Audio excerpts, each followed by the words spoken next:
ඔබ කවදා හරි අහලා තියෙනවද ඇල්කාට්‍රාස් ගැන? ඇමරිකාවේ සැන් ෆ්‍රැන්සිස්කෝ නුවර කිලෝමීටර් ගාණක් ඈතින් මහ මුහුද මැද තියෙන ගල් පර්වතයක් උඩ හදපු මේ හිරගෙදරට කියන්නේ ද රොක් එහෙමත් නැත්නම් නිරාදුක්කය කියලයි. ඇල් කැපෝන් වල ලෝකේ භයානකම පාතාල නායකයෝ මිනිමරුවෝ දන්වැල් දාලා හිර කරලා තිබුණේ මෙතනය. මේක වටේම තියෙන්නේ අධික සීතල වතුර පිරුණු සැඩ රළ ගහන සාගරයයි. ඒ මදියට මේ මුහුදේ මිනිමෝරු පවා ඉන්නවා කියලයි ප්‍රසිද්ධ. ගොඩබිමට පීනන්න හිතන්නවත් බෑ. ඉතිහාසයේ මේ හිරගෙදරෙන් පැනලා යන්න හදපු හැමෝම එක්කෝ වෙඩි කාලා මැරුණා නැත්තම් මුහුදේ ගිලිලා මැරුණා. කොටින්ම කිව්වොත් ඇල්කාට්‍රාස් කියන්නේ පන පිටින් ආපහු යන්න බැරි සොහොනක්. නමුත් 1962 ජූනි මාසයේ සිද්ධ වුණු එක සිදුවීමක් මේ. ආරක්ෂිත හිරගෙදර ගැන තිබුණු විශ්වාසය කුඩු පට්ටම් වෙලා ගියා. කෑම කන හැන්දක් සහ වැහි කබා ටිකක් පාවිච්චි කරලා මිනිසුන් 3 දෙනෙක් මේකෙන් වාස්පුණා කිව්වොත් ඔබ විශ්වාස කරනවාද? මේ මහා මොලකරුගේ නම ෆ්‍රැන්ක් මොරිස්. ඔහු කුඩා කාලේ ඉඳන්ම අනාථ නිවාසවල හැදුණු ඒ වගේම හරිම ඉහළ බුද්ධි මට්ටමක් තිබුණු කෙනෙක්. ඔහුත් එක්ක එකතු වුණු අනිත් දෙදෙනා තමයි ජෝන් සහ කැරන්ස් කියන සහෝදරයෝ දෙන්නා. මේ 3 දෙනාටම ඕනේ වුණේ කොහොම හරි මේ නිරයෙන් පැනලා යන්න. හැබැයි තුවක්කු පෙන්නලා ගේට්ටු කඩලා මෙතනින් යන්න බෑ කියලා මොරිස් දැනගෙන හිටියා. මොහු මාස ගාණක් තිස්සේ හිරගෙදර බිත්ති දිහා බලාගෙන සැලසුමක් හැදුවා. ඒ සැරස්ම කොච්චර සියුම්ද කියනවා නම් අදටත් ඉංජිනේරුවෝ පවා ඒ ගැන පුදුම වෙනවා. මොහුගේ වැඩේ පටන් ගන්නේ හිරගෙදර කෑම කාමරේ වර්කම් කරපු යකඩ හැන්දකින්. සාමාන්‍ය කෑම කන හන්දක් මොරිස් දැක්කා. තමන්ගේ කුටියේ බිත්තියේ තියෙන වාතාශ්‍රය ලැබෙන පොඩි කවුළුව.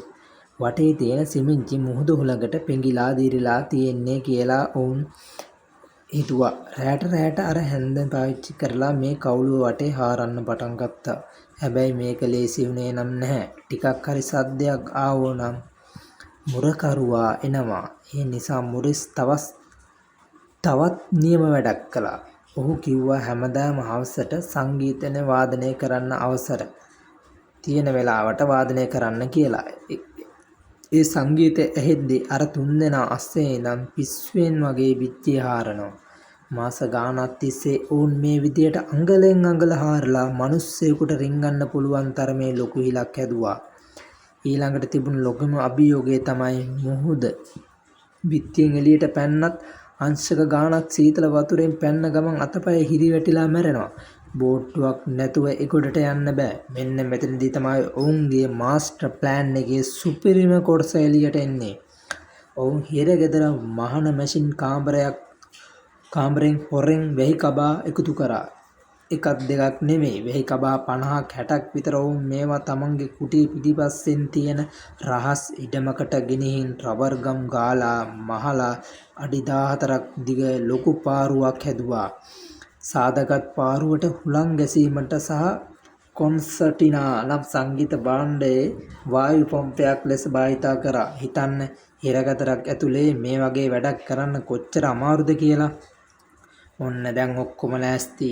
දවස 1962 ජූනි 11 වේලාව රෑ 9:30ට ලයිට් නිවන්න ඔවුන් තවත් සුපිරි වැඩක් කළා. රෑට ගාඩ්ලා ඇවිත් චෝට් එක ගහලා බලද්දී ඇඳේ කවුරු හරි නිදාගෙන නැත්තම් මුළු හිරගෙදරම එලාම් එක වදිනවා. ඒකට මොරිස් සහ පිරිස සබන් කැට, ටොයිලට් පේපර් සහ දන්තාලේප එකතු කරලා අනාගෙන මූර්ති වගයක් හැදුවා. බාබර් සාප්පුවෙන් හොරෙන් අහුලා ගත්ත කොණ්ඩ කෑලි මේ මූර්තිවල අලවලා හරියටම මනුස්ස ඔළුවක් වගේ හැදුවා.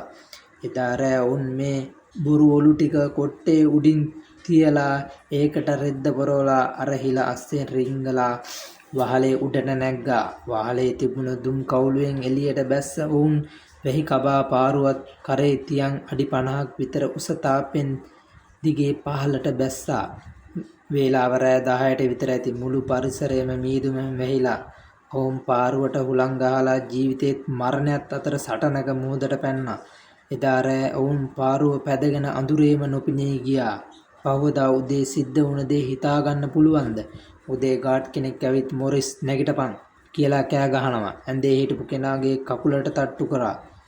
ඒත් එක්කම අර බොරු ඔළුව ගැලවිලා ඇඳෙන් බිමට වැටුණා. ගාඩ් කෙනා බය වෙච්ච පාර කෑ ගැහුවා. මුළු ඇල්කාට්‍රාස් එකම කලබවුණා. සයිරන් නාද වුණා. මුළු මුහුදම හෙව්වා. හෙලිකොප්ටර් බෝට්ටු 100 ගාණක් දාලා හෙව්වා. නමුත් ඔවුන් සෙරප්පුවක් සහ පාරු පැදපු ලී කෑල්ලක් ඇරෙන්න වෙන කිසිම දෙයක් හම්බුනේ නෑ. දැන් ඔබට ප්‍රශ්නයක් ඇති. මුන් 3 දෙනා අතුරුදහන් වුණා නම් කොහොමද අපි දන්නේ ඒ විදියටමයි පැන්නේ කියලා? ඒකට උත්තරේ තමයි 4 වෙනියා. ඇත්තටම මේ ප්ලෑන් එකේ 4 දෙනෙක් හිටියා. 4 වෙනියා තමයි ඇලන් වෙස්ට්. එදා රෑ එයාට එයාගේ කාමරයෙන් කවුළුවට හරියට කඩා ගන්න බැරි වුණා. වේලාව මදි වුණා. ඒ නිසා අනිත් 3 දෙනාම අකමැත්තෙන් වුණත් එයාව දාලා ගියා. පහුවදා FBI එකෙන් ප්‍රශ්න කරද්දී Tamanට බේරෙන්න ඕන නිසා මිනිහා තමයි සම්පූර්ණ ප්ලෑන් එක වමාරලා තිබුණේ. ඔහු පෙන්නපු තැන්වල තිබිලා බාගෙට කපපු වැහි කබා ගම් බෝතල් සහ බෝට්ටු සැලැස්ම සියල්ල පොලිසිය හොයාගත්තා. ඒ වගේම දවස් කීපයකට පස්සේ මුහුදේ පාවෙලා ගිය වැහි කබා වලින් හදපු ලයිෆ් ජැකට් එකක් හම්බුණ කතාව ඇත්ත බව ලෝකෙම පිළිගත්තේ ඒ සාක්ෂිය නිසායි. FBI එක අන්තිමට තීරණය කළා උන් සීතලේ වතුරට අහුවෙලා මැරෙන්නේ නැති කියලා. නමුත් ඒක එහෙමද? මේ සිද්ධියෙන් අවුරුදු ගානකට පස්සේ ඇන්ග්ලින් සහෝදරයන්ගේ අම්මාගේ අවමගුල දවසේ කාටත් තොරා ගෙදරට මල් පොකුරක් ඇවිත් තිබුණා. කාඩ් එකක නමක් නැහැ. ඒ වගේම 2013 වසරේදී පොලිසියට ලියුමක් ආවා. මම ජෝන් ඇන්ග්ලින්. අපි එදා රෑ පැනලා ගියා. මගේ අයියා මැරුණේ 2011 දී. මට දැන් වයසයි. මට පිළිකාවක් තියෙනවා. මට බෙහෙත් දෙනවා නම් මම ඇත්තෙලි කරන්නම් කියලා. නමුත් FBI එකට මේ අත්තකුරු කාගේද කියලා හරියට හොයාගන්න බැරි වුණා. කොහොම වුණත් ලෝකයේ ආරක්ෂිතම කුරුල්ලෙකුටවත් පැනලා යන්න බෑ කියපු ඇල්කාට්‍රාස් හිටගෙදරින් වැහි කබා ටිකක් එකතු කරලා පැනලා ගියපු මේ මිනිස්සු තාක්ෂණයට වඩා උස් මිනිස් මොළය බලවත් සහ මුළු ලෝකෙටම ඔප්පු කරා. මේ සිද්ධියෙන් පස්සේ වැඩි කල් යන්න කලින් ඇල්කාට්‍රාස් සදාටම වහලා දැම්මා. ඔයාලා හිතන්නේ මොකද්ද? මේ 3 දෙනා සීතල වතුරේ මැරෙන්නේ නැද්ද? නැත්තම් තාමත් ලෝකේ කොහේ හරි හැංගිලා ජීවත් වෙනවාද? නැද්ද? පහලින් කමෙන්ට් එකක් දාගෙන යන්න.